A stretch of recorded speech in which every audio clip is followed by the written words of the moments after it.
Ray McGovern, welcome here, my dear friend.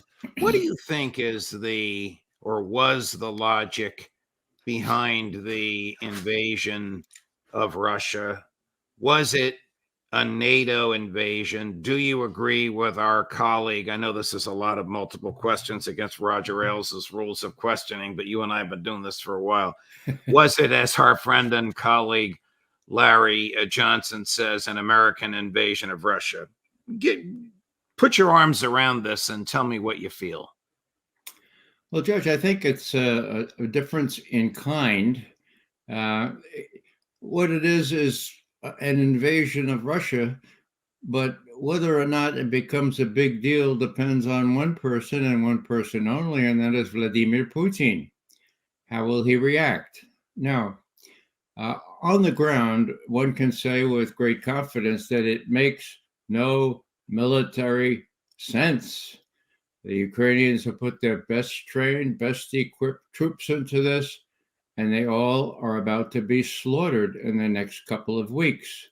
The notion that they thought they could seize and hold a goodly portion of Kursk Oblast was crazy. They could not do that, and they're not going to do it, and they're going to lose their best troops. Where did some of those best troops come from? They came from the line in eastern Ukraine and in the Donbass, which is now porous as never before, giving the Russians a carte blanche to move forward. So it makes no military sense. So what kind of political sense might it make? Well, today we have, this morning, just headlines just in, I haven't read the articles, but a massive Russian attack using all kinds of missiles on the power grid and other places in Ukraine. And you have simultaneously, or just after that, Zelensky appear, oh God, now you got to come forward. Now you NATO people have to come forward with what we need, okay? It's not going to be enough to persuade the US or NATO to come in even quicker or even faster, even if they could. Another premise here is that it is a given that the U.S. knew about what was going to happen. But one has to distinguish between Blinken and Sullivan and the rest of the U.S. establishment.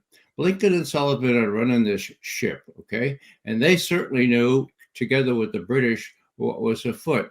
So what was the general objective? In my view, the best guess, and it's still a guess, is that they were hoping to provoke Putin into the kind of war interpreted as a casus belli, and to do something really, really more violent than he has done before, which would give the U.S. and NATO, well, NATO is the U.S., okay? So we'll give the U.S. The pretext or the reason to respond in a very, very more violent way, and risk a war with Russia over Ukraine. Why? Because they have to do that before Ukraine falls apart before the election in November. Well, will Ukraine fall apart? Well, it was falling apart anyway. This hastens their falling apart. Would the Ukrainians be so cynical as to sacrifice their best troops in this endeavor? Yes, they would. There's precedent for that. Think about Bakhmut back just a year ago. So that's my guess. I've had some good counsel from some British friends and from other Soviet and Russian specialists. And I've watched John Mearsheimer puzzle through what sense it makes militarily. And the answer is no military sense, some bizarre political sense, but the Russians are not rising to the occasion. And as I said in the beginning, Putin is the person regulating what happens now between now and the election.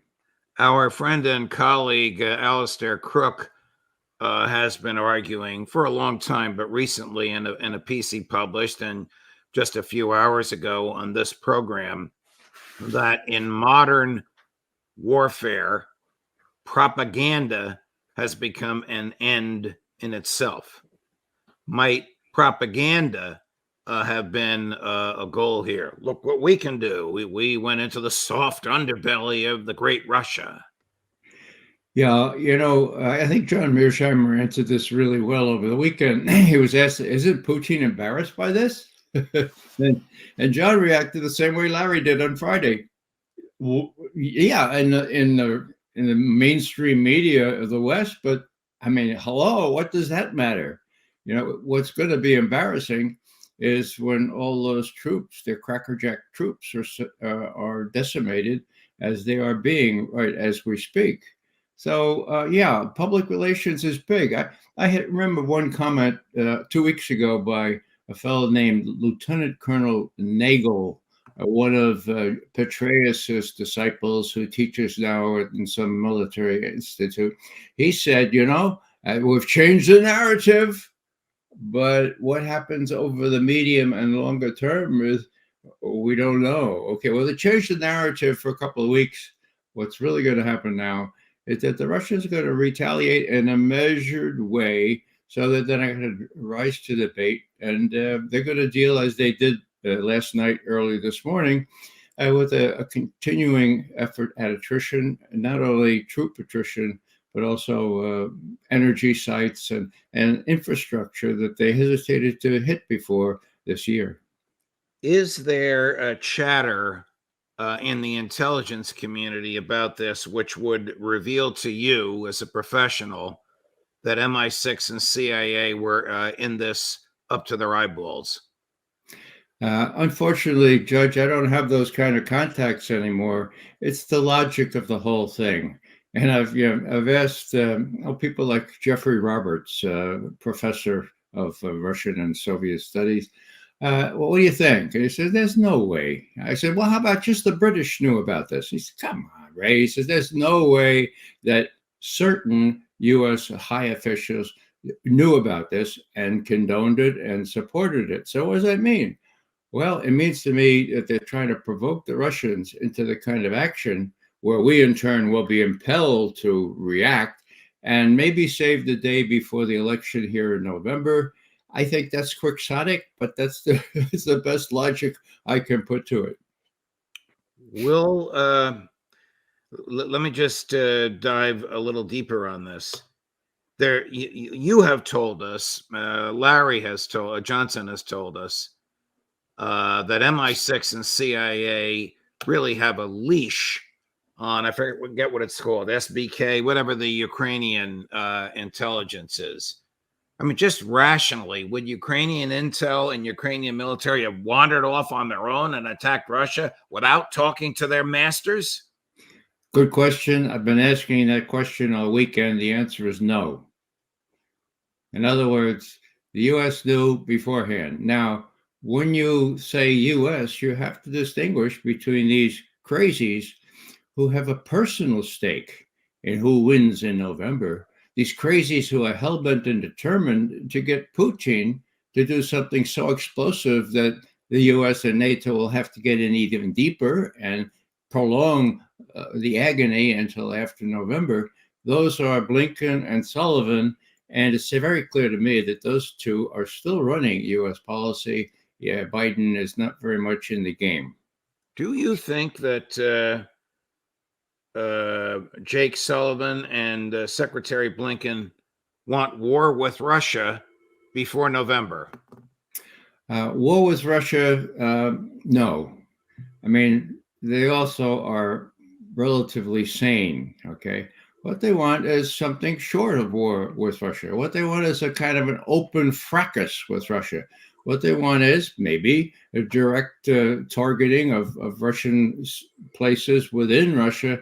Let's say they give them these standoff missiles where they can fly up in the air over Ukrainian airspace and still hit well deep into Russia proper. And they'd like to see that. They'd like to escalate. They'd like the Russians to reciprocate by escalating further. What's really going to happen is the Russians are going to escalate in the Donbass, move east. They can go to, I've been saying this for months now, they can go to the Dnieper River right now with very thin troops preventing them. They could probably do it in a couple of weeks, and that's well before the election. So in Putin's mind, I think he holds the high cards. I can do this, I can do that, but I'm not going to be provoked in a way that you can justify getting involved in a violent spat, not a war, but a violent some exchange with undeniably U.S. weaponry and U.S. people against the Russian forces. That's my take.